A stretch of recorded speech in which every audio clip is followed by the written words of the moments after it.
Hello friends, welcome to Indus Vlog. Today is also a short story named Pickpocketing. He waited patiently at the main bus stand for the bus which would take him to his son's house, which was about 8 kilometers away. He had been waiting there since 7 in the evening, holding his slightly dilapidated umbrella with a curved handle and a small bag in his hand. It was first day of the month. His anxiety grew further with the setting sun. His son would return home by 8 in the night, and he wanted to be there at the gate when he arrived. Many buses came and dropped the passengers at the bus stand, and within minutes went again with the next lot of passengers, both young and old, who were eagerly awaiting them. Each time a bus arrived, the old man looked at the name board enthusiastically and soon turned his face away disappointedly. He looked at his watch again for the fifth time within the last 30 minutes and heaved a deep sigh. The weather was not so pleasant, with a slight drizzle and the lightning and occasional thunders, thus making it all the more inconvenient to the passengers. At last, the long-awaited bus arrived with a jerk. The passengers were in a great hurry to get out of the bus, and soon after it became empty. Within seconds, the new passengers boarded the bus, pushing each other and conveniently ignoring the queue system. The old man too managed to get in and stood in the crowd, unable even to hold on to the strap provided for the purpose. Though there were seats demarcated for the senior citizens, they were occupied by those who got inside first, irrespective of their age. He looked around hopefully at the decently dressed co-passengers for some kind-hearted soul to get up and give him some place to sit, understanding an old man's plight, but his hopes were in vain. While he was disappointedly trying to cope with his plight, he heard a gentle voice at his back. Sir, please take my seat. The old man turned to see an illiterate young lad clad in an old dhoti and a dusty shirt offering him his seat. His face was unshaven, and the smell of his sweat pierced through the old man's nostrils. He thanked him for his kind offer and sat there, squeezing himself into the seat, which was also occupied by a fellow passenger who was sitting there as if the whole seat was meant for him. And his fellow passenger in the next seat threw a dirty look at him as if he was an intruder. After 10 minutes or so, the overcrowded bus moved with a jerk. Then the conductor with his brown bag squeezed himself in between the ladies and gents who were struggling to find a little space to keep their feet steady. Then he continued to issue the tickets to the passengers. The old man was sitting, thinking of his son and his family. All of a sudden, his attention was diverted to a well-dressed young man in a white long-sleeved shirt who was standing about 10 feet away, behaving a bit peculiarly. His hand was slowly moving towards another young person dressed in a light blue shirt who stood in front of him. Within minutes, the old man noticed that the hand of the man with the white shirt rested on the other man's pocket. He looked about 30 plus. While in the process of his pickpocketing, he looked around to make sure no one was watching his act.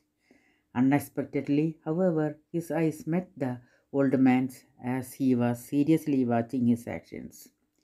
Realizing this, the young man slowly took away his hand from the other person's pocket and kept it in his own pocket, as though nothing had happened.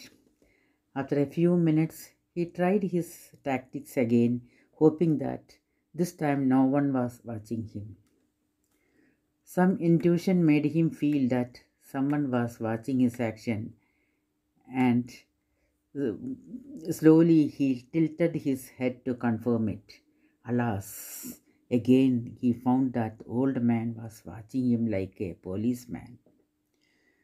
This made him expertly take away his hand and put it back in his own pocket. The old man had half a mind to grab his stealing hand with the curved handle of his umbrella, but he suppressed his irritation and bit his lips, staring at him.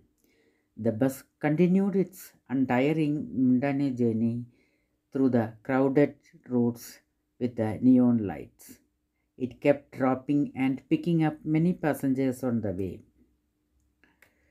The young lad in white shirt, looking like a gentleman, conveniently changed his standing position, moving one foot sideways so that his action would not be noticed by the vigilant old man who had taken upon himself the task of watching him constantly.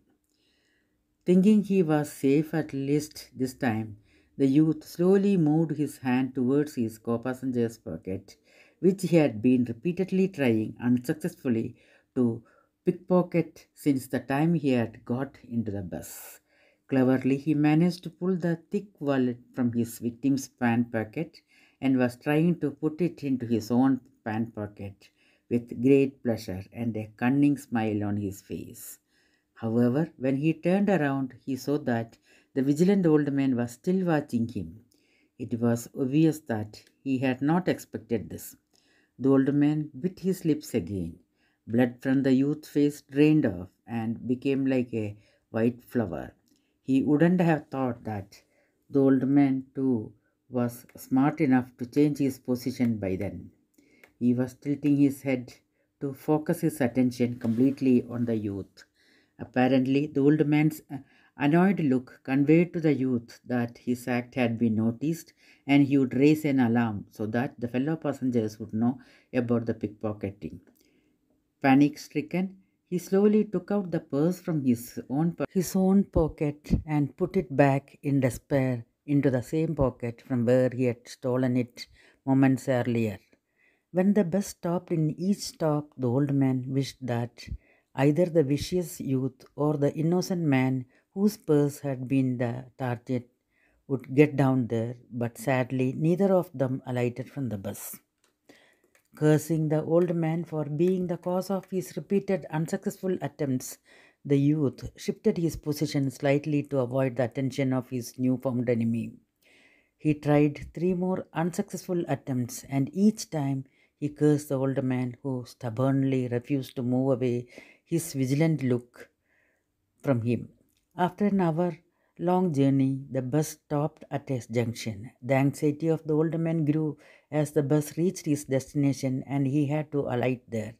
What is the use of me safeguarding the other man's purpose all this time?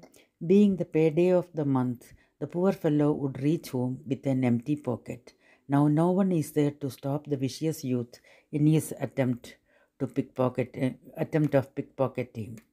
The poor man will lose his whole month's salary at any moment now, thought the old man regretfully and got up from his seat. As he moved towards the entrance, his eyes brightened when he saw that the young man in white shirt too was getting down there. He thanked God for his silent intervention in preventing a theft and walked home. Hope you have enjoyed this story. Be sure to subscribe, like or dislike. Leave a comment below if you have any questions or comments. Thank you.